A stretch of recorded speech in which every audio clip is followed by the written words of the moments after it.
Великое ограбление поезда. Глава 1. Ночной экспресс из Глазго. В ночь с 7 на 8 августа 1963 года над холмами Букингемшира висел густой, сырой туман. По рельсам, разрезая темноту мощным лучом прожектора, мчался дизель-электровоз English Electric Type 4. Это был почтовый поезд компании Royal Mail, следовавший по маршруту Глазго-Лондон. Поезд под номером М3447С, который железнодорожники между собой называли просто «Up Special». Внутри второго вагона, превращенного в передвижной сортировочный узел, царила привычная рабочая суета. 70 сотрудников почты на ходу раскладывали письма и посылки по ячейкам. Атмосфера была сонной, стук колес, запах горячего чая из термосов и шорох бумаги. Никто из них не подозревал, что этот рейс уже вошел в историю. Обычно в Икхвалуе Пыкэдж, вагоне для ценных грузов, находилось около 300 тысяч фунтов стерлингов. Но в тот день шотландские банки сбрасывали наличность после затяжных банковских праздников. Внутри невзрачного вагона, прямо за спинами ничего не подозревающих клерков, лежали холщовые мешки, набитые старыми и новыми банкнотами. Общая сумма составляла астрономические по тем временам 2 631 684 фунта стерлингов, сегодня это эквивалентно более чем 55 миллионам фунтов. Безопасность. По меркам 1963 года она казалась достаточной: замки на дверях и пара задвижек. Никакой вооруженной охраны, никаких раций. Только сталь, скорость и уверенность в том, что на британских железных дорогах ничего экстраординарного произойти просто не может. Глава 2. Мозг и мускулы. Пока поезд приближался к Лондону, в нескольких милях от железнодорожного полотна, на заброшенной ферме Лизерслит, шел тихий разговор. Участники банды проверяли снаряжение: армейские комбинезоны, лыжные маски, кожаные перчатки, дубинки и обрезки труб. Нападение без огнестрельного оружия было принципиальным решением лидера. Эту операцию готовили месяцы. Возглавлял банду Брюс Рейнольдс, харизматичный лондонский вор-домушник, эстет, носивший дорогие костюмы и куривший кубинские сигары. Рейнольдс обладал умом стратегического планировщика. Он понимал, чтобы взять такой куш, стандартных уголовных методов мало. Нужна армейская точность. Банда разделилась на 3 четкие группы. Планировщики и инвесторы Брюс Рейнольдс, Гордон Гуди и Бастер Эдвардс. Они собирали информацию, искали финансирование и разрабатывали план. Налетчики, крепкие парни из лондонского Ист-Энда, Чарли Уилсон, Рой Джеймс, Брайан Филд, чьей задачей было физическое подавление сопротивления. Технари, люди, знающие толк в технике. Главным среди них был Ронни Бикс, мелкий воришка, которого взяли в дело только ради одного человека, старого знакомого, умевшего водить поезда. Информацию о графике поезда и содержимом вагонов банда получила от таинственного наводчика, известного в криминальных кругах как Ульстермен. Его личность долгое время оставалась загадкой, но именно его чертежи и расписание легли в основу дерзкого плана. Глава 3. Ловушка на Сирс-Краусинг. Примерно в 3 часа ночи поезд приблизился к безлюдному участку путей под названием Сирс-Краусинг в Букингемшире. Машинист Джек Миллс, опытный 57-летний железнодорожник, устало всматривался в темноту. Рядом с ним на месте помощника сидел молодой Дэвид Уитби. Вдруг впереди загорелся красный сигнал семафора. «Странно», — проворчал Миллс, сбавляя скорость. «На этом участке всегда должен быть зеленый». Милс остановил тяжелый состав. В соответствии с инструкцией, Дэвид Уитби спустился из кабины и направился к придорожному селекторному шкафу, чтобы связаться с диспетчером. Но линия была мертва, провода аккуратно перерезали. В ту же секунду из темноты насыпи выросли фигуры в масках. Уитби не успел вскрикнуть. Его схватили, зажали рот и сбросили на землю. Тем временем двое налетчиков поднялись по обледенелой металлической лестнице в кабину машиниста. Джек Милс обернулся на шум двери, ожидая увидеть напарника, но столкнулся лицом к лицу с гигантом в черной маске. Милс попытался оказать сопротивление, завязалась потасовка.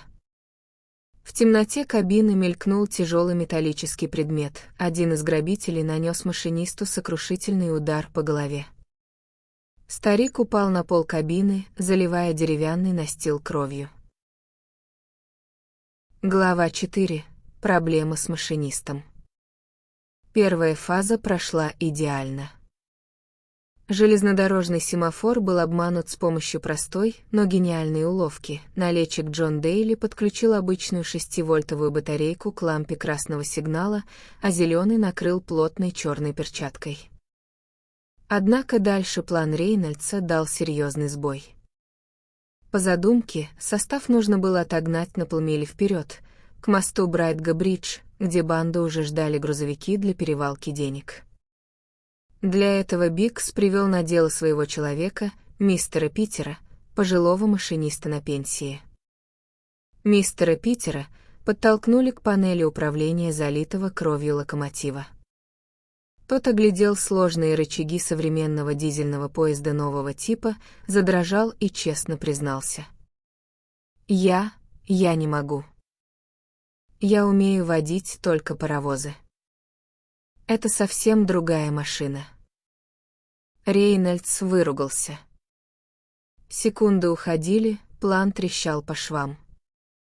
Пришлось приводить в чувство тяжело раненого Джека Милса. Под дулом обреза, шатаясь от боли и теряя сознание, настоящий машинист взялся за рычаги.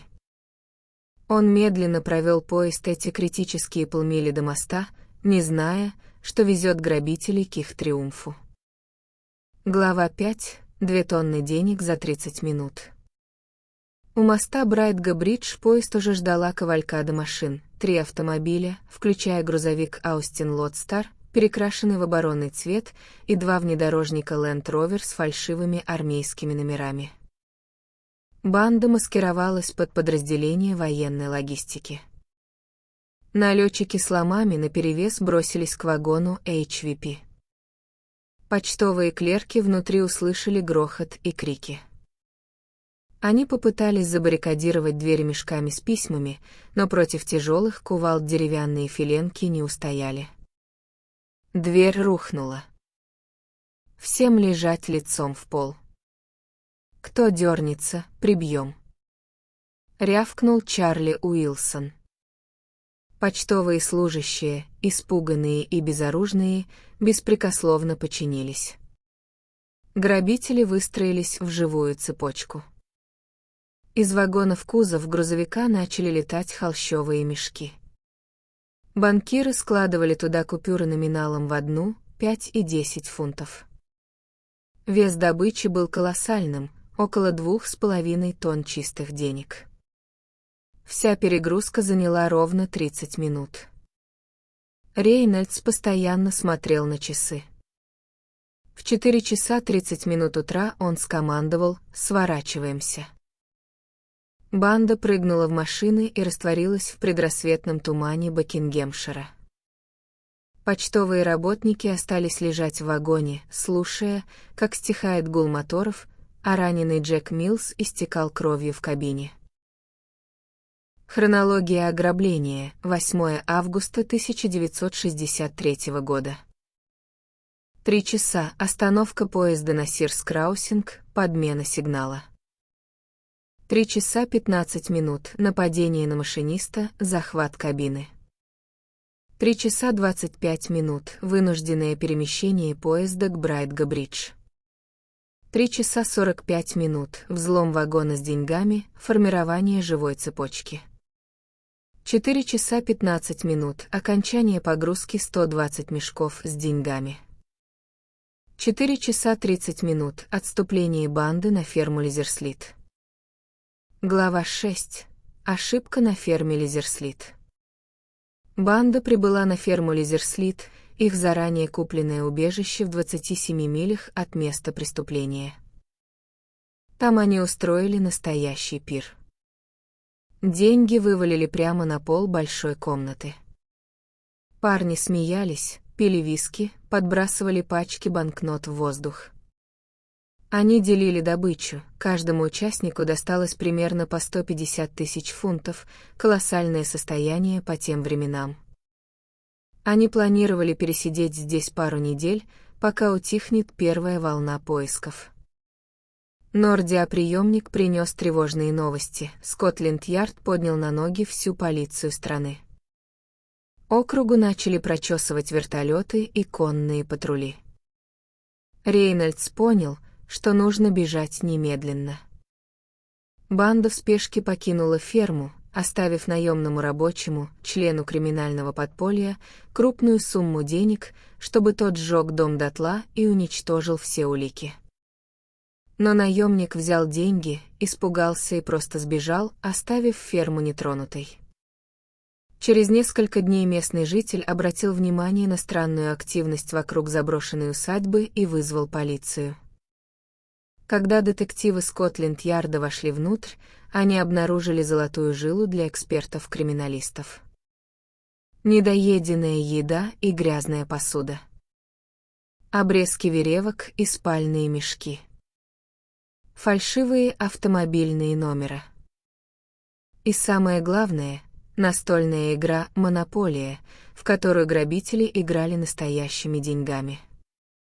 На коробке и фишках остались идеальные, четкие отпечатки пальцев Ронни Бикса, Бастера Эдвардса и Чарли Уилсона. Судьба банды была предрешена. Глава 7. Правосудие Скотланд-Ярда. Охоту на грабителей возглавил легендарный Котлок, подполковник полиции Томми Батлер, человек фанатично преданный своему делу, которого коллеги называли «серым лисом». Имея на руках базу отпечатков пальцев, Батлер начал методично, одного за другим, вытаскивать участников налета из их лондонских квартир и тайных убежищ. Судебный процесс, начавшийся в январе 1964 года в Эйлсбери, стал самым громким медиасобытием десятилетия. Судья Эдмунд Дэвис был безжалостен. Британское общество было шокировано дерзостью преступления и жестоким избиением пожилого машиниста. Приговор прозвучал как набат. 7 главных участников, включая Чарли Уилсона и Ронни Бикса, получили по 30 лет лишения свободы. Другие члены банды получили сроки от 20 до 25 лет. В общей сложности суд выписал более 300 лет тюрьмы. Брюсу Рейнольдсу удалось скрыться, и его имя возглавило список самых разыскиваемых преступников Интерпола. Глава 8. Великие побеги. Однако на приговоре суда эта история не закончилась. Для некоторых участников тюремные стены стали лишь временной остановкой. Первым систему сломал Чарли Уилсон. Спустя всего 4 месяца после приговора, в августе 1964 года, неизвестные сообщники совершили налет на тюрьму Уандсворт, открыли его камеру и вывезли Уилсона на автофургоне. Он растворился во Франции, а затем уехал в Канаду. Но самый кинематографичный побег совершил Ронни Бикс. В июле 1965 года, отсидев всего 15 месяцев в тюрьме Уандсворт, во время прогулки заключенных Бикс воспользовался моментом. Снаружи к стене подогнали мебельный фургон, на крыше которого была установлена специальная гибкая лестница. Бикс и еще 3 заключенных перемахнули через стену, прыгнули на брезент грузовика и скрылись. Бикс бежал в Париж, где сделал пластическую операцию и приобрел фальшивые документы на имя Терри Флаттера. Затем его путь лежал в Австралию, а когда полиция вышла на его след и там, в солнечный Рио-де-Жанейро, Бразилия. Глава 9. Рио, слава и возвращение домой. В Бразилии Ронни Бикс стал живой легендой. Британские власти не могли его экстрадировать, так как между странами не было соответствующего договора, а кроме того, местная подруга Бикса родила ему сына, что по бразильским законам автоматически защищало его от высылки из страны. Бикс превратил свою беглость в успешный бизнес. Он принимал туристов, продавал футболки со своим автографом, записывал песни с панк-группой Sex Pistols и снимался в рекламе. Парень из лондонских трущоб стал мировой рок-звездой от криминала, живя на широкую ногу на пляже Копакабана. Тем временем Брюс Рейнольдс, организатор налета, 5 лет успешно скрывался в Мексике и Канаде под именем Кита Миллера. Но деньги таяли, тоска по родине росла, и в 1968 году он тайно вернулся в Англию. Его арестовали в Торке и приговорили к 25 годам тюрьмы, он отсидел 10 лет и вышел на свободу в 1978 году. История сделала финальный виток в 2001 году. Пожилой, разбитый инсультами и абсолютно нищий Ронни Бикс принял решение вернуться на родину. Он добровольно сдался британским властям, заявив: «Я хочу зайти в английский паб и выпить пинту горького пива перед смертью». Его прямо у трапа самолета заковали в наручники и отправили досиживать оставшиеся 28 лет срока в тюрьму строгого режима Белмарш. В 2009 году его освободили по состраданию из-за критического состояния здоровья. Бикс умер в 2013 году, в возрасте 84 лет, так ни разу и не раскаявшись в содеянном. Эпилог. Цена великого ограбления. Великое ограбление поезда оставило глубокий след в массовой культуре. Про него написаны десятки книг, сняты художественные фильмы и сериалы. Преступников часто романтизировали, представляя их как веселых разбойников Робин Гудов, которые бросили вызов системе без единого выстрела. Но реальность была гораздо мрачнее. Большая часть украденных денег, более 2 миллионов фунтов, так никогда и не была найдена. Они растворились в карманах криминальных адвокатов, наводчиков, пошли на взятки и покупку фальшивых паспортов. Грабители провели лучшие годы жизни в бегах или за решеткой. Самой трагичной фигурой в этой истории остался машинист Джек Миллс. Травма головы, полученная в кабине поезда, оказалась роковой. Он так и не смог полностью оправиться от физических и психологических последствий того нападения, постоянно страдал от головных болей и скончался в 1970 году от лейкемии, усугубленной перенесенным тяжелым стрессом. Великое ограбление поезда показало, что идеальных преступлений не бывает, а плата за 30 минут криминального триумфа всегда оказывается непомерно высокой.